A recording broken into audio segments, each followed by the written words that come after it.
Okay, so primero tenemos el pretérito de AR. This is AR verbs. You don't need to write this down. This is what I've already covered with you. We're going to do a real quick review on our way to what we haven't talked about. So we know that the word preterite means past tense, right?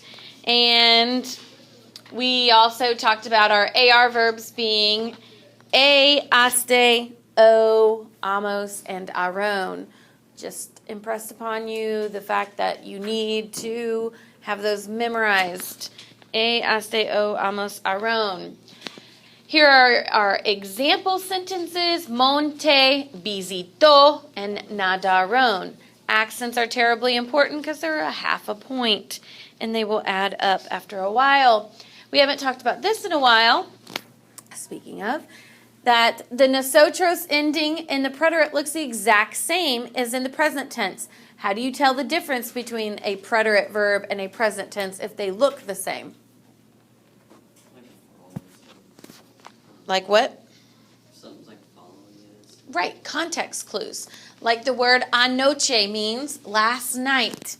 So when we look at acampamos, we don't know, just by looking at acampamos, that could be we camp or we camped. So we look at our context clues and we find out that it is past tense. All right, and that's what that sentence tells us. Now, for our new stuff, go ahead and title your notes. The preterite of ear, ser, aser, and dar.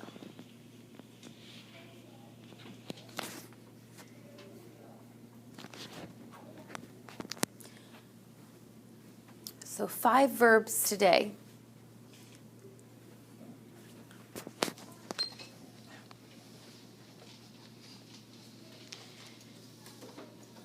Okay, they are formed without regular present tense endings. So those endings that I just taught you, haste, o, amos, aron, iste, eo, emos, and ieron, those do not apply to these 5. Okay? So, let's get started, and let's start with ear and ser. Ear and ser. They are exactly identical. You must use clues to figure out whether it's ear or ser that you are talking about. So, go ahead and make yourself a 2-column, 3-row chart and title it ear and ser.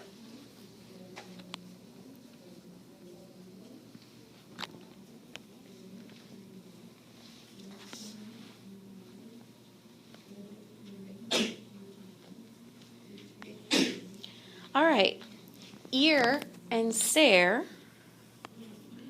are going to be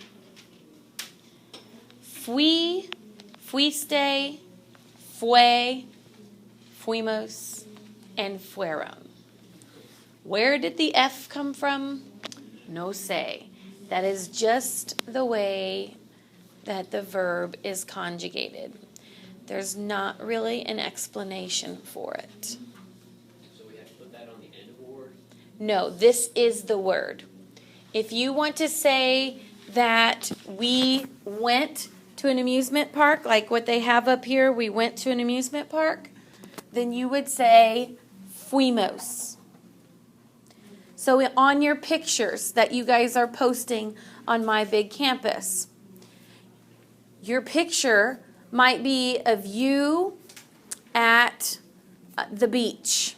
And you might want to say, I went to Virginia Beach. Fui a Virginia Beach. So would ear probably be a pretty important verb for you to talk about where you went, any place that you've gone in the past? Yes. Yes. Yes, you will use ear often. Now, one of the problems that we have is that we get fui and fue mixed up. But here's how you can remember how to keep them straight. What is the subject in first person singular? I. So if you're doing the I form, it should have an I in it, right? Fui. Repítame. Fui. All right. Now also notice, where else is there an I? In the first person plural. Fuimos. That makes sense, right? Look at the third person. Fue is third person, and fueron is also third person plural, and it has an A in it. Okay? So, repíteme. Fui. Fuiste. Fue. Fuimos. Fueron. Okay. So, fui versus fue. That's going to be one of our main focuses with keeping them straight.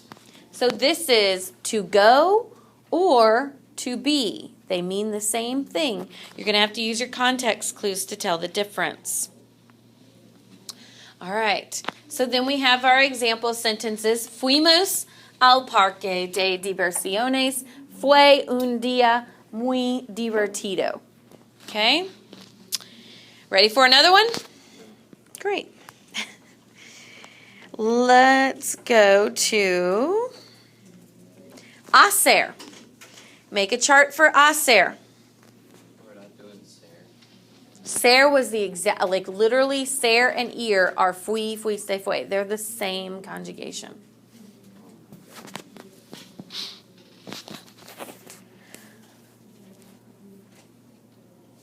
Isn't hacer a verb though? Both of them are. They're all verbs. Ser's to be, right? Yes.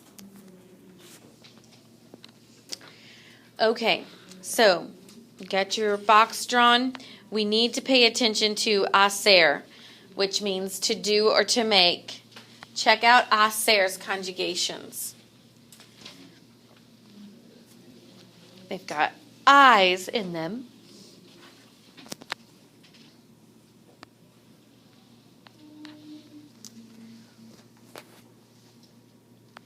So that's our first thing that we notice. But you really need to pay attention down here how the C changed to a Z. Now, what I want you to do is I want you to think about if that was H-I-C, like all the other stems, with an O, what kind of sound does that make?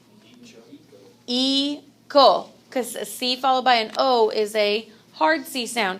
What kind of sound do you get with this word right here? E-se. Do you hear the difference in the C sounds? E-se, e-go. Do you want to change the sound of the word? No. So what they will do is instead of having a C, they will change it to a Z. Only when absolutely necessary. When you look at the rest of those, all of these are followed by I's or E's, which make the sound soft. Okay? Repíteme. Hice. Hiciste. Hizo. Remember the H is silent. Hicimos. Hicieron. All right. And some of our example sentences. ¿Qué hizo usted ayer? Hice la tarea. What did you, formal you, do yesterday? I did. Hice. All right. Two more. These guys are twins. They're not identical twins like ear and ser. They are simply twins. Dar and bear. You need two charts for them.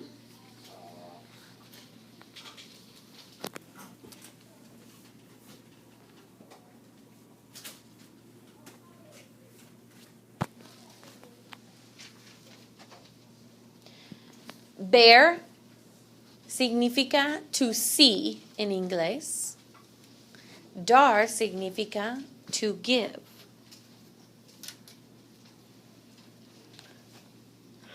All right.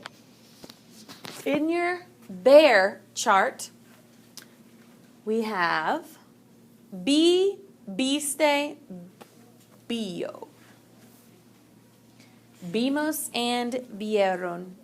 If you can memorize this one, you will be just fine, because when you look at dar, you're going to see some very strong resemblance. Just to change it the first time. Just the consonant is different. So where bear had a be chica, dar has a de.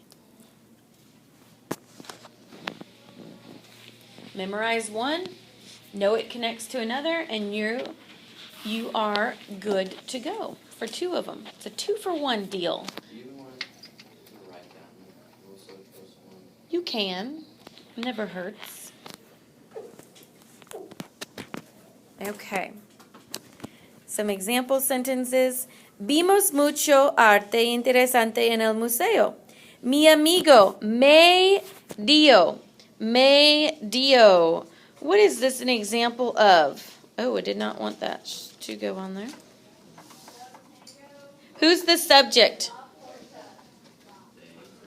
My friend. What is my friend doing? I'm sorry, what were they doing? Past tense is gave. To whom? Okay. What did they give? The direct objects over here. To whom? The indirect is right there. Did we do that a couple of lessons ago? We didn't, Tucker? I think so. All right. Repíteme. Vi. Viste. Remember the v does not exist. Vi. Viste. Vio. Vimos. Vieron. All right, and I believe that is almost it. Yes, that is it. All right, time to go home.